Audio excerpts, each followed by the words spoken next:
esports, and fair peer-to-peer skill-based play.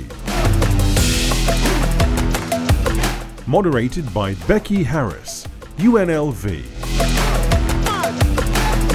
With Marek Suchar, Odin.gg, Jonathan Tong, Miller Thomson LLP, William Bill Coley, fairp2p.org, and Mary Culbertson, Saskatchewan, Canada.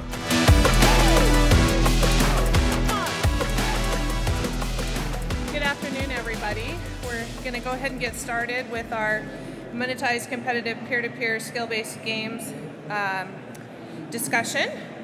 So for the uninitiated, monetized peer-to-peer skill-based games are rapidly growing. They are a niche subset within esports.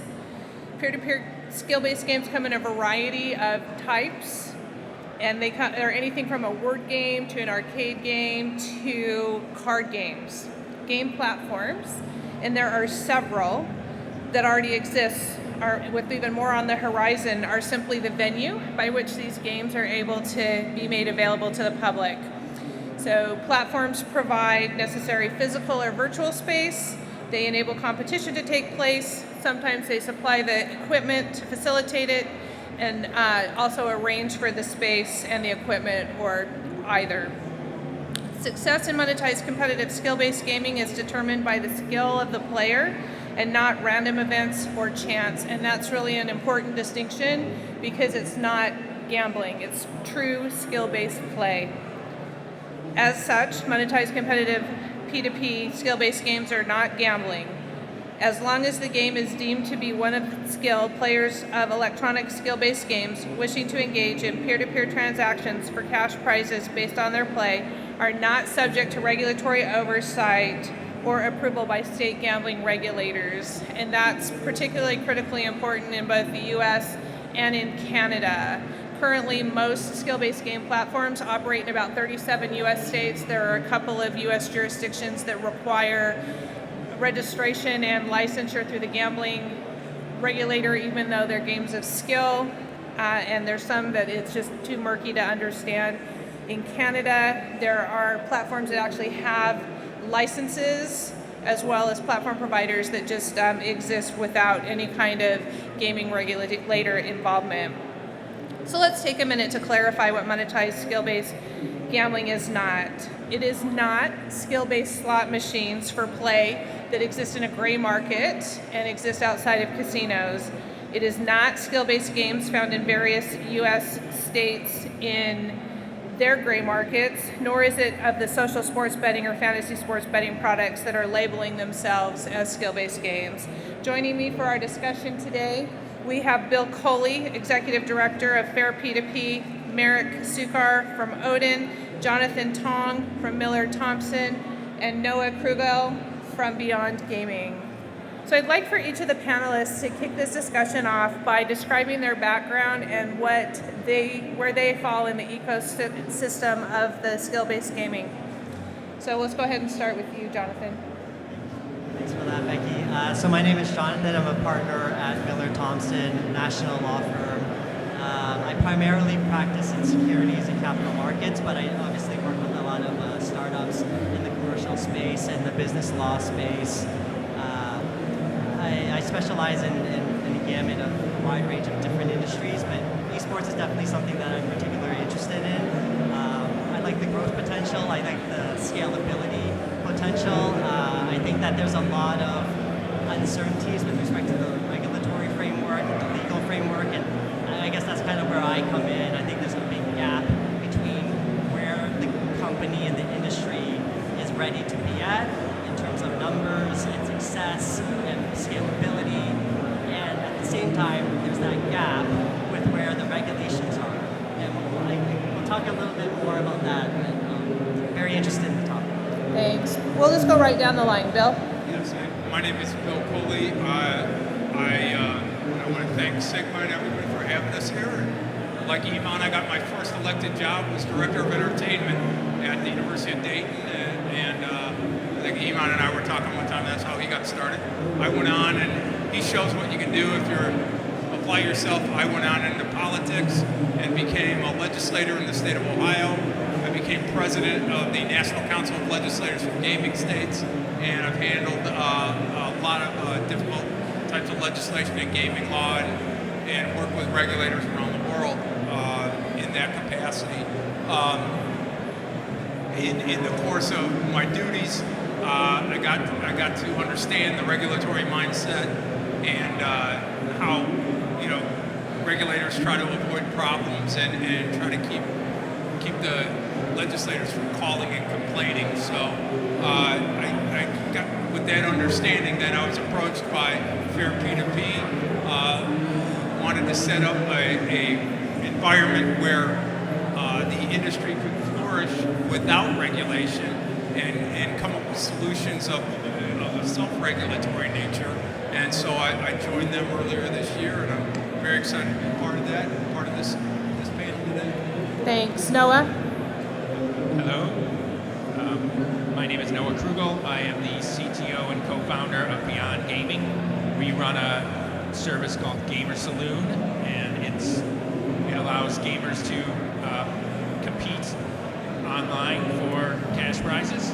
We've been running it since 2006, and we've seen just about everything grow up with this esports industry. Hello. Hi, everyone. My name is Rob Woods. I'm the CEO. I work for a First Nation community located in West Central Saskatchewan. They're in Moosomin. We're in the process of developing about 1,000 acres of land just outside the city of Saskatoon. One of our flagship or anchor projects right now is we're looking at a horse racing facility. Thank you. Let's go ahead and jump right in. In the larger esports environment, it is no secret that esports players often wager on themselves and the outcomes of their gameplay, both individually and as part of teams. This type of betting activity is absolutely unacceptable in the regulated gambling industry. What do you think are some integrity issues that need to be addressed in the P2P space? Obviously, that's the kind of thing that you just have to have the controls in place. If that stuff goes on, you're just asking for regulators to step in to stop that, because anytime someone has the ability that by playing poorly, they can economically benefit, it's a recipe for disaster. So making sure that your ecostructure and your platforms and everything have safeguards built in to prevent that is vital to the development of the industry. Okay, Jonathan? Yeah, so I attend a lot of esports gaming conferences, just like everybody in the crowd. And the number one question is always asked is like, how do I make money off of esports? How do I make money off of competitive, skill-based gaming? And there's never really an answer. It's funny, like you go to a lot of these conferences and you sit there and you listen to the experts, but like you never really get an answer. And I think the key is that I don't know if we are ready to fully have full stakeholder participation. Like I said, you can look at the numbers and it's all impressive. You compare it, the scalability, you compare the numbers to like football, NHL, basketball, it's all there.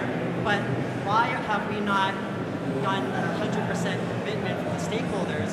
And I think it's because the regulatory framework and the legislative framework haven't caught up yet. I think we've got a situation here, well, there is no regulation, but you've got a situation here where you're trying to fit a square peg into a round hole, because we haven't actually developed the framework and the legislative framework to deal with competitive skill-based gaming. I think the lazy approach is, let's just call it gambling. And I don't think that that's the case. I mean, you talk about skill-based gaming. Okay, what is it? Is it based on skill or is it based on chance? Well, in Canada, unlike our neighbors to the south, we take a very strict interpretation of what gambling is. And basically, if there's any chance involved, the courts in Canada have generally taken that approach that, oh, that's gambling. And that leads to a lot of restrictions that I don't know if it's necessarily there. So, I mean, in terms of the basic question of why is it important, I think it's important because stakeholders aren't going to buy in if you're not regulating them. And all you've basically got are these really strict prohibitions that probably don't apply because they're related more to gambling. Noah, as a platform operator, what do you see in the integrity space? So there's definitely issues to be resolved with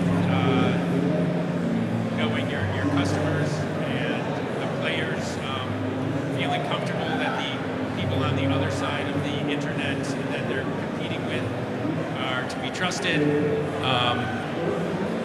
and the mechanics of the games themselves and the internet connection speeds can often affect the outcome of competitions. These are all issues that need to be addressed. Let me ask you another question. Speaking from the context of gaming platform operators in general, not specific to Gamer Saloon, what kind of customer dispute resolution processes are out there if somebody plays and there's an issue and they're unhappy and they want to have an investigation, or they want to file a complaint, or how do you get to the bottom of customer unease? So disputes happen not infrequently with results. The way that we handle it is, we collect evidence from the players.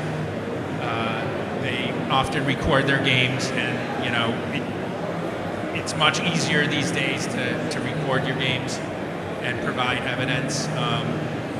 And ultimately, somebody is in a dispute. Somebody's not telling the truth, and it usually comes out, and it can be resolved. We take sort of an eBay style approach, so the players that are good citizens get to stick around and use the platform, and the players that are bad citizens get, kicked off and can't come back. Hey, Rob, we'd like to hear about the tribal perspective on this. We often find that tribal regulators or tribal entities that are looking for new products are a lot more flexible and willing to take on the higher levels of risk than more traditional gambling states. So just wanted to get your perspective on how you think tribal communities would look at skill-based gaming and what their interest or appetite might be.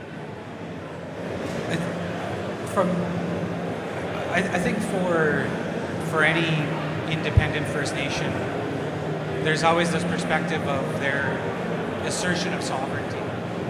And so for a nation like Moosomin to participate in a venture like this, we would have to do it on both fronts. We would have to literally write our own regulatory compliance laws to be able to allow for the venture to move forward.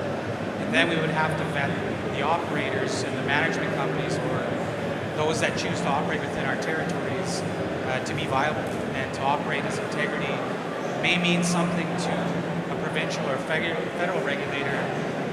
For a nation, it's about what impact does that have on the community itself and the members. And so the last thing you would want to see is a situation in which the jeopardy of the future of the communities is at risk. So it's a very different interpretation of risk. It's not just what the financial outlook is and those types of things. That's one part of it. But I think the other side of it is very much on the regulatory side of things and capacity within First Nations. Thank you. There's a lot of talk about what the next generation is looking for in terms of game products, and that's both gambling and skill-based gaming.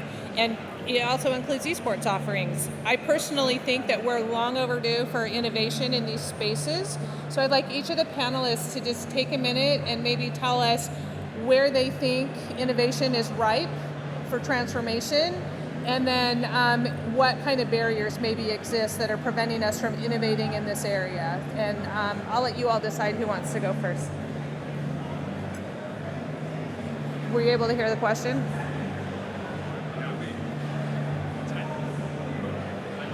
Noah, kick us off. I'm having a difficult time hearing you. You're having a hard time hearing me? Can you hear me now?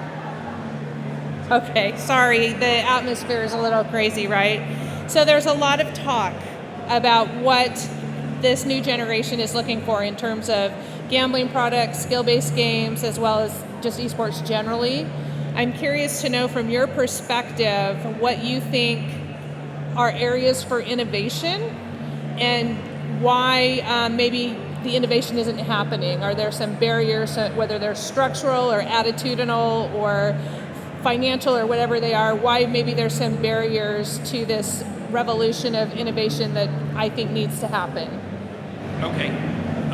So with the skill-based gaming, specifically, I think one of the barriers to growth is that it's skill-based in nature, and so you have to be good at whatever game you are playing, and so it's not for everybody. So the addressable market is considerably smaller than the pool of video gamers that exist in the world. I think in terms of brick and mortar, skill-based gaming on the casino floors, I think there's definitely room to innovate a hybrid approach to a little bit of luck and a little bit of skill in determining the outcomes of sort of a slot machine-based technology. Thanks. Rob, will you give us a tribal perspective? What's that? For what I think we're looking to do is, with Moosomin's responsibility now as becoming the first indigenous, licensed horse racing facility in the country, one of the challenges that we have is about building sustainability. That comes to the forefront quite regular in our discussions with provincial or federal regulators on what do you need to do to make this successful. And there's things that need to happen with respect to finding, I think, a right balance with the regulatory environment, but providing a product that has that long term. And I think it's a big focus for young people is on the amenities, on the experience of gaming, and that's true, I think, of whatever it is you're trying to do. You have to offer more than just the simple experience of somebody sitting down and plugging a machine. I think there has to be other avenues in which there's other alternatives within that same space for the operators to be successful and to provide those, I feel, services to the market. Bill, as Executive Director from Fair P2P, tell us what your vision is and where you think innovation needs to happen in skill-based games. The interesting thing, especially younger people, they're not good at being passive. They want to be interactive and they want to be able to participate. And the great thing about P2P is it gives them that very thing to do. They can take the game, and if you do it, if the operator does it correctly and works in the organization where they're matching players, they're not matching newbies and newcomers with veterans that are really great at it. So people get a chance to compete against people of similar skill levels, things like that. If you build those things into the process, you can have a very successful product and a very successful experience for everybody involved. So, that's one of the things, correct matching of players, making sure that the rules are fair, and let people enjoy the environment you're creating in your visual world of the gaming world, and let them participate in that and enjoy their own skill level and compare themselves to others. I think it can be a really, really successful product. Thank you. Hey, Jonathan, I'd like you to look at the structural problems, the regulatory environment and the legal environment. Are there some impediments? Yeah, and I completely agree. I mean, I think whether the consumer knows it or not, what they really want is they want regulation to kind of, I don't want to say police them, but they want to be on a level playing field. Because what happens is you get this shark versus minnow dynamic where you've got these experienced players that are almost taking advantage of amateur or inexperienced people, and these competitors they're continually taking advantage of, and then they leave. So then, there's no scalability in that business. And if you're entirely relying on experienced gamers that are just looking to take advantage of less experienced gamers that never come back, then how is your business going to grow? Why, as a stakeholder, would you invest in this? And I think it all comes back to regulation. And then that's why I said at the beginning, whether the consumers, they know it or not, what they really want is regulation to help create uniform standards, create a level playing field, deal with transparency issues, deal with matchmaking algorithm.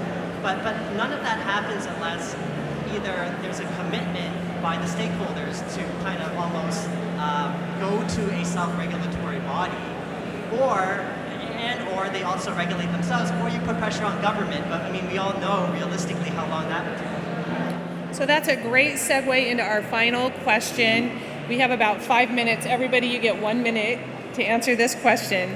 As monetized competitive skill-based gaming increases in popularity worldwide, do you think a self-regulatory model for the industry will get the necessary buy-in from regulators and stakeholders, and do you think it's likely to be regulated similarly between the US and Canada? So let's start with Rob and work our way down. Okay. For an independent First Nation, I think it doesn't matter what side of the border you're on. It really comes down to the appetite of the individual nation and its willingness or involvement in the gaming sector to begin with, whether it's you have a government in place that's willing to assert that sovereignty and go after that opportunity. That's really where it's going to come from. The rest of the capacity and all those things will come, I think, based on sort of how the industry evolves over time. Okay. Noah.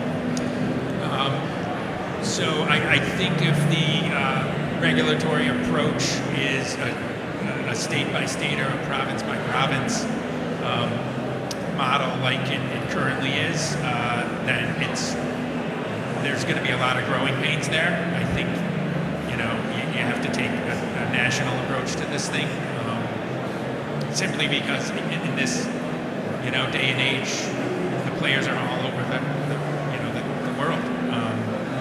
So let's try to self-regulate. Is what I think. And no, I would build on what you're saying. Instead of just a national approach, I'd say it should be an international approach. Sure. I mean, if the industry sets standards that really are the best practices and they make it easy for regulators around the world to just say, you know what, here's fair P2P standards, let's just use these for the regulation. They make it very easy. If there was ever a time and a place for self-regulation, it's the United States today. Because with the strike down of PASPA and all the sports betting that's going on in various states, with all the electronic changes and technology changes relative to online gaming, regulators are inundated in the states, and they have so much on their plate right now. Skill-based gaming is just so small. It should be able to survive in a self-regulatory environment, so that if some active legislator gets out there and says, I really want to law this, the regulator can just go, here, fair P2P, that's the best practice, our regulations. And they make it really easy. So if there's a time and a place, now's the time. And the US especially, but around the world, I think is the place. Okay. Jonathan. I completely agree. I mean, I think logically we will get there eventually. The bigger question is, how long is it going to take to get there, and what's the opportunity cost to get there? I think at the end of the day, it's about education. I think a lot of people don't realize that this is the issue. People know that there's an issue in terms of scalability, stakeholder investors, and whatnot, but I think some people have trouble linking it to the issue that we're all talking about here, which is regulation. And so I think the more that we can talk about this, the more that we can educate ourselves, that'll give people the incentive to push for it. And there's no one solution. You can push for it legislatively, you can push for it in terms of peer-to-peer, self-regulation, developing policies, following best practices like the responsible gaming policy of Ontario. Those are all things that are very important, and I think it's a conversation that we need to keep having. Thank you. So I hope you've learned a lot and enjoyed your time with our presenters. We've got Jonathan, who's an expert in the legal and regulatory perspective, Bill Coley, who's Executive Director of Fair P2P. If you have questions about the self-regulatory model, feel free to reach out to him. We've got Noel Krugel, who is CEO of Gamer Saloon, a platform operator. So if you're thinking of offering games or want to know more about that space, feel free to reach out to Noah. And then we've got Rob Wood, who is a representative of tribal communities who can answer any questions you might have in the tribal gaming space. Thank you so much.